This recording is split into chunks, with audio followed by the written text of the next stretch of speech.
나단 선지자가 예언한 대로 이 칼이 너희 집에 떠나지 않고 재앙이 떠나지 아니하고 뭐 이런 이 그 저주가 어떻게 다윗에게 임하였고 다윗은 이 연단을 어떻게 이겨가고 있는가, 어떻게 이 근본의 악을 이 연단을 통해서 이렇게 벗어가고 있는가 하는 것을 지금부터 말씀을 드리도록 하겠습니다. 욥하고는 조금 다른 케이스가 다른 경우라고 볼 수가 있겠습니다. 욥은 왜 자기가 이런 연단을 당하는지 몰랐기 때문에 하나님을 오해하고 있었기 때문에 계속 하나님에 대해서 독재자로 몰아붙이면서 이렇게 악을 쏟아냈지만 다윗의 경우에는 왜 하나님께서 자기를 연단하는지를 잘 알고 있습니다. 그래서 연단 속에서도 하나님 앞에 순종하고 감사하고 또 굉장히 험악한 연단을 받지만 하나님에 대한 사랑, 하나님에 대한 신뢰의 끈을 놓지 아니하고 그 연단을 기쁨으로, 감사함으로, 기도함으로 완전히 승리로 이끌어가는 그런 다윗의 모습을 볼 수가 있습니다. 믿음의 이 3단계에 있는 사람들이 불림을 받아가면 천국에 어디 가느냐 하는 문제입니다. 이 3단계에 있는 이 사람들이 가는 곳을 우리가 2000층이라고 얘기하거든요. 그럼 2000층은 도대체 어떤 곳이냐 하는 것을 잠깐 간단하게 설명을 드리도록 하겠습니다. 천국은 다 금으로 되어 있다 그랬죠. 길도 다 금으로 되어 있는데 그러면 낙원에 있는 금길하고 1000층에 있는 금길, 2000층, 3000층, 세일사임에 있는 금길이 다 똑같으냐? 그렇지 않습니다. 금도 우리가 24금, 14금 뭐 이렇게 다 있잖아요. 그래서 순금으로 갈수록 이렇게 빛을 발하는 것처럼 이 금길이라 할지라도 1000층이나 낙원에 있는 금길보다는 훨씬 더 밝은 빛깔을 내는 금길이고요. 그 다음에 이제 건물들이 있는데 개인 주택이 주어지거든요. 그래서 이게 아파트먼트나 이런 다세대 주택이 아니라 이 단독주택으로 이제 개인집이 주어지는데요. 이 단층의 개인주택이 보석으로 지어진 집입니다. 그래서 이 보석으로 지어진 집들도 훨씬 더 이 보석들이 곱고 아름다운 빛을 내고요. 그다음에 동물, 식물들이 많이 있지 않겠습니까? 낙원보다는 1000층에 종류가 더 다양하고 1000층보다는 2000층에 더 종류가 다양하고 또 올라갈수록 더 종류가 다양하겠죠. 그리고 같은 동물, 같은 식물이라 할지라도 예를 들어서 같은 꽃이라 할지라도 색깔이 선명도가 다르고 향기가 다릅니다. 그다음에 같은 짐승이라 할지라도 예를 들어서 말이라 할지라도 굉장히 종류가 다르지 않습니까? 이 땅에서도 짐을 끄는 말이 있는가 하면 이 경주마, 명마들이 있습니다. 그래서 짐승들이 끄는 말의 자태하고 이 경주마들의 자태는 굉장히 차이가 많이 나죠. 털의 윤기도 차이가 나고 골격과 뭐 여러 가지가 차이가 많이 나는 것처럼 같은 말이라 할지라도 1000층에 있는 말하고 2000층에 이 믿음의 3단계에 있는 사람들이 들어가서 사는 곳에 있는 말하고는 굉장히 차이가 많이 난다는 거죠. 그래서 이렇게 전반적인 우리가 이 지구라는 땅에 살지만 선진국의 그 생활 환경하고 중진국의 생활 환경과 후진국의 생활 환경이 굉장히 다른 것을 여러분들이 염두에 두시면 무슨 말씀인지 이해가 되실 줄로 생각을 합니다. 그래서 이런 전반적인 환경에 대해서 말씀을 드렸고 아까도 말씀드렸지만 이제 상급이 주어지는데 개인 주택이 주어진다는 겁니다. 그래서 개인 주택이 주어진다고 하면 이 땅에 있는 뭐 조그만 집을 생각하실 텐데 이 땅에 있는 가장 호화로운 개인 주택보다 더 호화로운 집들이 주어진다 생각을 하시면 되겠습니다. 그래서 보석으로 지은 너무나 아름다운 크고 아름다운 그리고 여러 가지 그 시설들이 이제 갖추어져 있는 그런 대저택이라고 볼 수 있겠는데요. 여기서 이제 시설이라고 말씀을 드리면 뭐 필요한 시설들은 다 있지만 여기서 하나 우리가 그 생각을 해야 될 것이 뭐냐 하면 자기가 가장 좋아하는 것 중에 한 가지 시설을 그 개인 주택 속에 허락을 하신다는 얘기입니다. 예를 들면 내가 수영을 너무 좋아한다 그러면 그 대저택이라 그랬죠. 대저택에 보석으로 만들어진 수영장이 주어집니다. 그래서 그 수영장에서 마음껏 수영을 할 수가 있죠. 예를 들어서 내가 골프를 너무 좋아한다 그러면 골프 코스가 아주 잔디가 잘 깔린 골프 코스가 자기 집안에 있는 겁니다.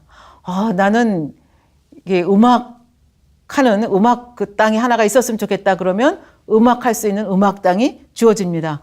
나는 영화관이 있었으면 좋겠어. 난 영화 너무 좋아하는데 이 땅에서 영화 많이 못 봤어. 그러면 영화관이 주어지고 천국에 있는 영화들을 보실 수가 있습니다.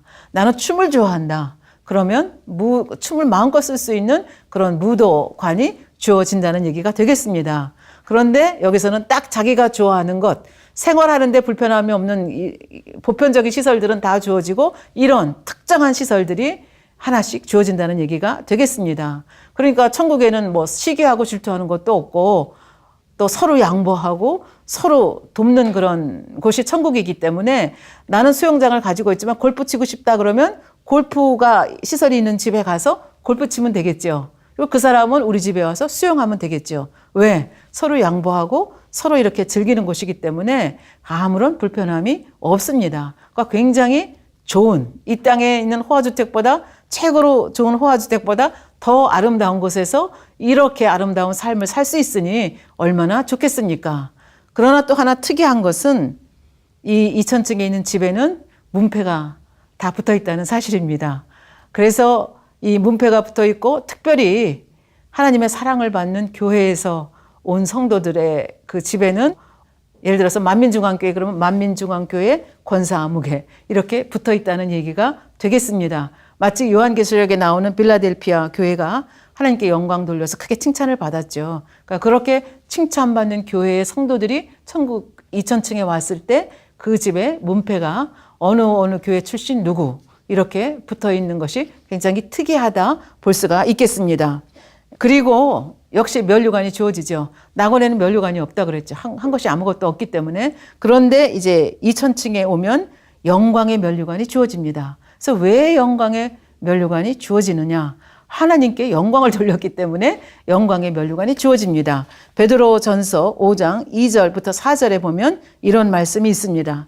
너희 중에 하나님의 양무리를 치되 부득이함으로 하지 말고 오직 하나님의 뜻을 조차 자원함으로 하며 더러운 일을 위하여 하지 말고 오직 즐거운 뜻으로 하며 맡기운 자들에게 주정하는 자세를 하지 말고 오직 양무리의 본이 되라. 그러니까 그러니까 이 사명에 대한 거죠. 양치는 사명에 대한 거.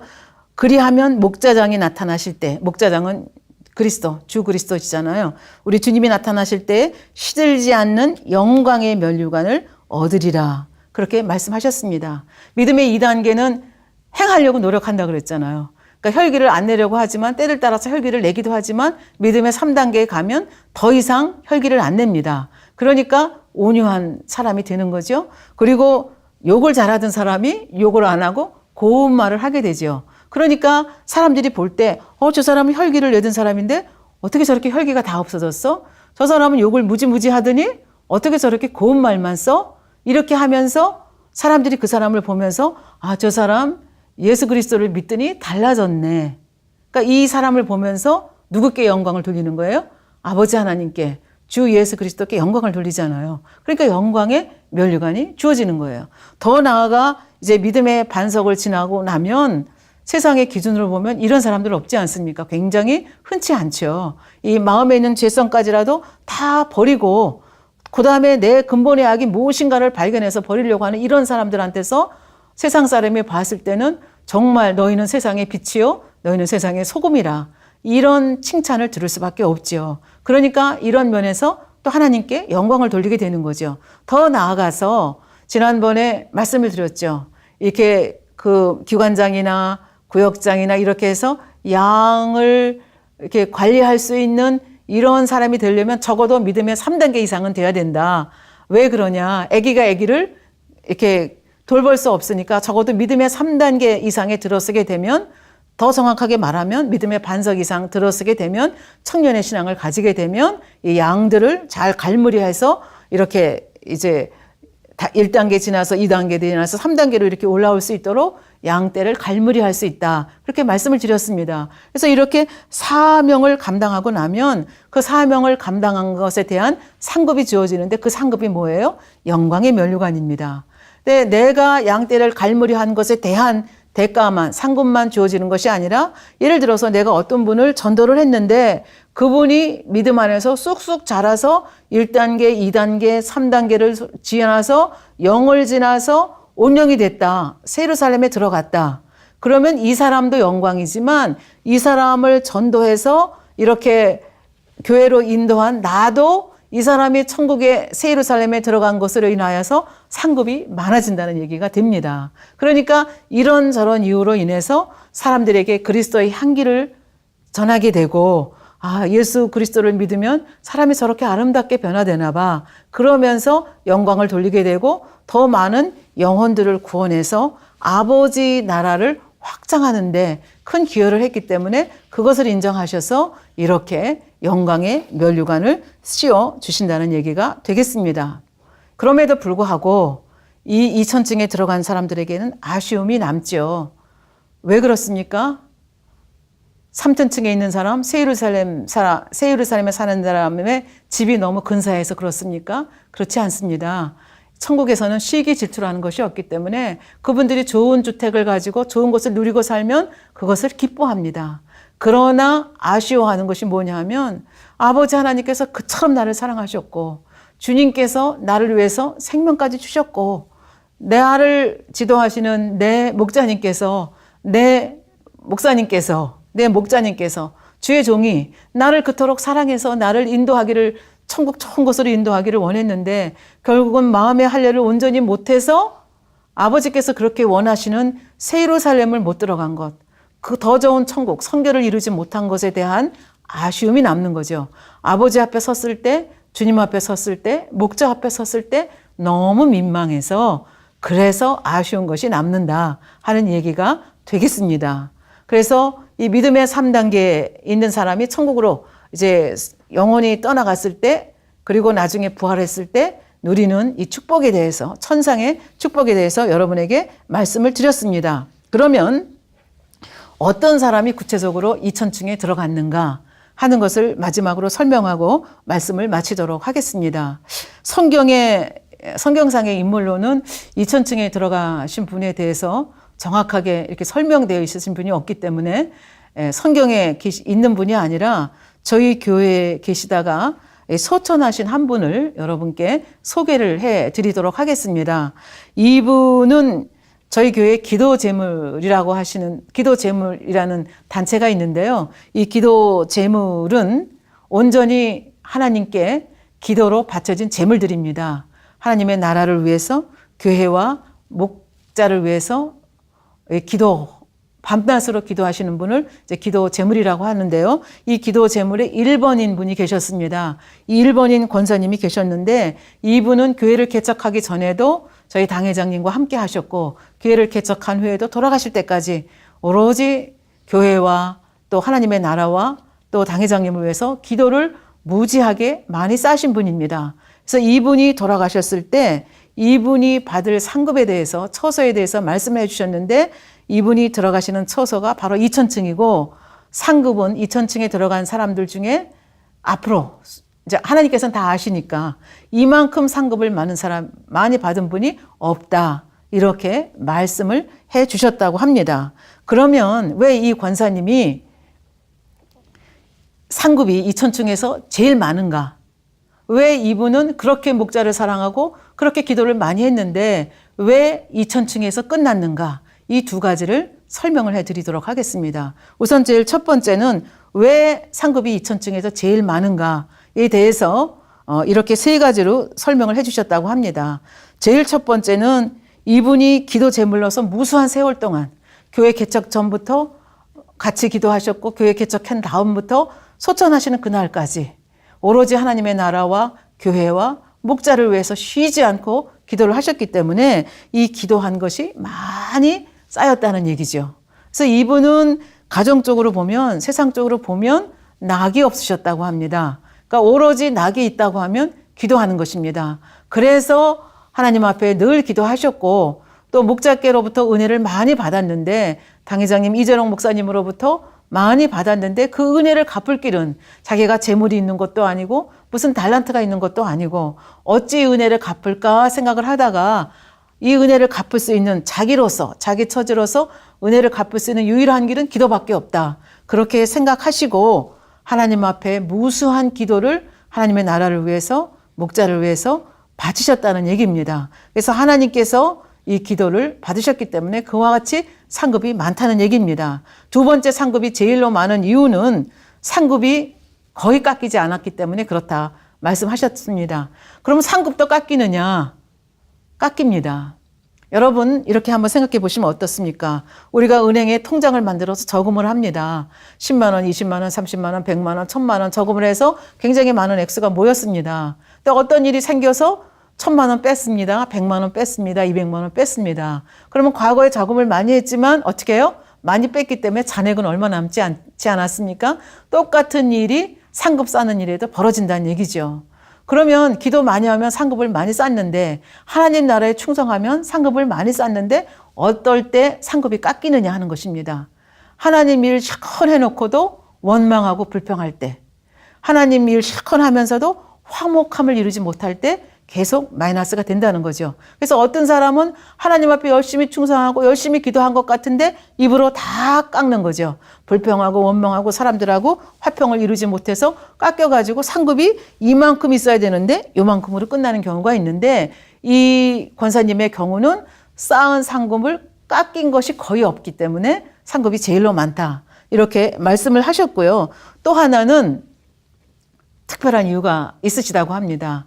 만민중앙교회가 개척될 때 처음 교회에 성전 보증금이 필요했는데 이때 그 보증금을 누가 내셨는가 하면은 이 권사님께서 하셨다고 합니다. 이 권사님은 이렇게 보증금을 낼 만한 분이 아닙니다. 300만 원 보증금을 전액을 다 내셨는데요. 우선 남편이 믿지 않는 분이시기 때문에 그리고 집안의 경제가 유복한 편이 아니기 때문에 이 300만 원을 내실 수 없는 그런 분이셨는데 하나님께서 이분을 통해서 특별히 역사하신 것입니다. 이때 그 집을 팔려고 내놓으신 지 굉장히 오래됐는데 집이 안 팔리셨다는 겁니다. 근데 하나님께서 역사하셨습니다. 값을 양껏 올려서 집을 팔으라고. 그러면 이제 그 차액을 남편도 믿지 않는 남편도 집 안 팔리는 거 아니까 그 올린 만큼 교회에 헌금하겠다고 하면 특별히 반대할 이유가 없지 않습니까? 교회 그 집이 팔린 것 자체가 축복이니까. 그래서 이제 이렇게 하면 낼 수 있지 않겠는가. 이렇게 이제 하나님께서 특별히 역사하신 거죠. 그래서 이제 이 권사님에게 당회장님께서 말씀하셨을 때 이 권사님이 기껏 이제 부르신 것이 300만 원을 얹어서 내놨습니다. 그러면서도 긴가민가 한 거죠. 왜냐하면 절대로 안 팔리던 집이 몇 년 동안 안 팔리던 집이 안 팔리는데 거기다가 또 300만 원을 얹어서 내놨으니까 더 안 팔리겠는가 했는데 하나님이 뜻이기 때문에 하나님이 역사하셨기 때문에 즉시 팔렸는데 얼마에 팔렸습니까? 플러스 300만 원은 그 액수에 팔린 것입니다. 그래서 결국은 그 300만 원을 이제 처음 성전을 짓는 성전 보증금 전액을 이 권사님을 통해서 내게 하신 거죠. 그러니까 하나님이 이 권사님을 보시고 특별히 사랑하셔서 역사하신 것입니다. 이 권사님도 나중에 욕심내서 마음이 변개한 것이 아니고 그대로 또 순종하셨기 때문에 이것이 온전히 축복이 되셨다고 볼 수가 있죠. 그래서 이런 이유 때문에 이 2000층에 가신 분들 중에서 가장 상급이 크다 이렇게 말씀하셨습니다. 그러면 이렇게 사신 분인데 왜 이분이 2000층에서 끝났는가 하는 질문을 저희가 할 수 있습니다. 아까도 말씀드렸지만 마음에 할례하지 않으면 결과적으로 이 죄성들을 다 벗어버리지 않으면 아무리 충성하고 아무리 기도를 많이 했다 하더라도 온전한 열매가 맺히지 못한 것이기 때문에 결국은 여기서 끝날 수밖에 없다는 얘기가 되겠습니다. 그러면 이분이 무슨 마음의 할례를 못했느냐. 그렇게 기도 많이 하시는 분인데 이렇게 생각할 수가 있습니다. 이분의 그 마음에 할례하지 못한 것을 들으면서 저희도 많은 것을 깨달을 수 있다고 생각을 합니다. 그래서 세 가지를 지적해 주셨다고 합니다. 첫 번째는 영적인 교만, 두 번째는 화평하지 못한 것, 세 번째는 시기 질투의 마음이 있었다. 이 말씀을 해 주셨습니다. 그래서 자세히 설명해 준 것이 다음과 같습니다. 영적인 교만. 이분은 교만할 것이 없습니다. 육적으로 봤을 때 세상에 소망이 없는 분이셨기 때문에 교만할 것이 없는데 어떻게 교만했을까? 그래서 이분 자신도 나는 교만할 것이 없다. 그렇게 얘기를 하셨고 또 목자를 위해서 할 수 있는 건 기도밖에 할 수 없다. 그렇게 말씀을 하신 분입니다. 그런데 이분의 마음 속에 은연중에 교만한 마음이 있었다는 거죠. 그 교만한 마음이 뭐냐 하면 누구보다도 내가 더 교회와 목자를 사랑한다. 내가 제일 교회를 사랑해. 내가 가장 목자를 사랑해. 이런 마음이 있었다는 거죠. 누구보다도 내가 더 기도를 잘하고 많이 한다. 이런 마음이 있으셨고 기도에 있어서는 나를 따라갈 만한 사람이 없어. 내가 1등이야. 이런 마음이 있었다고 합니다. 그러나 이 권사님도 늘 입으로는 고백하기를 뭐라고 고백하셨는가 하면 나는 낮고 천한 자입니다. 나는 아무것도 아닙니다. 늘 입으로 고백을 했는데 그래서 이 땅에 계시는 동안에는 자기 마음속에 이런 영적인 교만이 있는 것조차를 모르신 겁니다. 아까 욥의 경우도 다윗의 경우도 근본의 악이 무엇인지를 깨닫지 못했다고 하지 않았습니까? 깨달으면 버렸을 텐데 지금 이분은 못 깨달은 겁니다. 육을 벗고 나니까 내 마음속에 이런 교만이 있었구나. 이것이 걸림돌이 됐다고 하는 것을 비로소 깨달으셨다는 고백을 하셨다고 합니다. 그래서 그 사도 바울도 그렇게 많은 권능을 행하고 그렇게 생명을 바쳐 순교한 사도 바울이지만 늘 자기 자신을 겸손히 살피셨다는 말씀을 드린 적이 있습니다. 이건 늘 중심에서 고백했습니다. 나의 나 된 것은 하나님의 은혜로 된 것이라. 내가 잘나서 된 것이 아니라는 이 교만이 없었다는 얘기죠. 늘 겸손한 마음이 있었는데 사실은 이 권사님의 마음은 입술로는 고백했지만 사실은 자기도 모르는 사이에 자기도 의식하지 못한 사이에 저 깊숙한 곳에 이런 교만이 있었다. 그렇기 때문에 이것 때문에 온전한 선교를 이루지 못했다는 얘기가 되겠습니다. 두 번째는 모든 사람과 더불어 화평함을 누려야 되는데 모든 사람과 더불어 거룩함을 이루어야 영이다 이렇게 말할 수 있는데 결국은 모든 사람과 화평함을 이루지 못했다는 얘기죠. 그렇다고 해서 이 사람이 누구하고 다투고 혈기내고 그랬다는 얘기가 아니고 그 가정에서 소망이 없었기 때문에 교회에서 사랑받기를 원했고 교회에서 인정받기를 원하셨다고 합니다. 그런데 누군가가 나를 잘 대해주지 않으면 서운한 마음이 있었던 거죠. 그래서 그 서운한 마음이 있다 보니까 감정이 일어나는데 이분은 기도하시는 분이니까 서운한 마음이 있다는 걸 아시고 그걸 또 회개합니다. 그 다음에 감정이 있다는 걸 알고 또 회개합니다. 그런데 근본의 뿌리를 뽑아버리지 않으면 안 됐는데 그 앙금까지를 내버리지 못하신 것입니다. 그러니까 이분이 무슨 혈기내고 누구하고 다툰 것이 아니라 기껏 하는 것이 서운하면 잠깐 동안 토라져서 말을 안 한다거나 아니면 상대에 대해서 불편한 마음이 있다거나 이 정도였습니다. 그럼에도 불구하고 이거는 육의 감정입니다. 이것은 아직 할례가 온전히 되지 못했다는 증거가 되기 때문에 결국은 영으로 들어가지 못하신 것입니다. 그래서 이것 때문에 그러니까 우리가 근본의 악, 뿌리까지 뽑아버리지 않으면 어느 순간 또 나와서 더 큰 악으로 발전되니까 우리가 끝장을 봐야 된다. 그래서 죄를 피 흘리기까지 근본의 악을 뿌리까지 뽑아내버려야 된다. 잔디에 무슨 질경이가 났다 그러면 질경이 위만 잘라내면 질경이 뿌리가 굉장히 깊잖아요. 그러니까 뿌리까지 완전히 다 뽑아내지 않으면 뒤돌아서면 또 질경이 잎이 나온다는 얘기죠. 그래서 뿌리까지 뽑아버려야 된다. 그 근본의 악의 뿌리까지 뽑아버려야 된다는 것을 다시 우리가 절실하게 느낄 수가 있습니다. 그 다음에는 시기 질투하는 마음입니다. 시기 질투하는 마음이 어떤 마음이겠습니까? 같은 성도들인데 다른 집의 자녀들이 잘 되는 걸 봅니다. 그러면 참 좋네. 같이 기뻐하고 같이 칭찬해 줘야 되는데 내 자녀들은 잘 못 되고 있습니다. 그러면 내 자녀들이 못된 거를 알기 때문에 그들을 칭찬해주고 싶은 마음이 들지 않습니다. 그들과 같이 기뻐하지 못했습니다. 그렇다고 해서 크게 시기하고 질투한 것은 아니지만 아버지 하나님께서 봤을 때 좋은 일이 일어났을 때 칭찬해주지 못하고 같이 기뻐하지 못한 것, 이것도 결국은 시기 질투를 뿌리까지 뽑아버리지 못한 것이다. 그렇기 때문에 선결됐다 인정을 못 받으신 것입니다. 그러니까 결과적으로는 이 마음의 할례라고 하는 것이 이 근본의 악까지 뿌리까지 다 뽑아버리는 것이 얼마나 필요한 것인가. 그래서 조금이라도 남아있으면 결과적으로 아쉬워서 정말 어떻게 할 수밖에 없는 그런 상황. 영영으로 못 들어가는 거죠. 그래서 그것에 대해서 우리에게 말씀을 하시고 계시는 것입니다. 그러니까 기도 많이 한다, 기도 열심히 한다, 아버지를 사랑합니다. 입술로 고백하는 거가 다가 아니라는 얘기입니다. 아버지를 사랑하면 사랑하는 증거를 보이셔야 됩니다. 말씀대로 행하는 것이죠. 아버지 앞에 부르짖어 내가 기도 많이 한다 하면 기도의 열매를 보이셔야 됩니다. 그 기도의 열매가 무엇입니까? 마음에 할례하는 것입니다. 그러니까 이 열매가 없으면 결국은 내가 아무리 많이 사람들을 보이기에 기도 많이 한다, 열심히 봉사한다 해도 그것이 하나님께서 온전히 인정을 하시지 않는다는 얘기가 되겠습니다. 그럼에도 불구하고 하나님이 얼마나 섬세하시고 얼마나 좋으신 분이시고 얼마나 사랑이 많은지를 잠깐 비워내서 설명을 하고 이 믿음의 3단계를 마무리하도록 하겠습니다. 저희 교회에서 영을 분리해서 이렇게 천국과 지옥을 8분이 갔다 오셨습니다.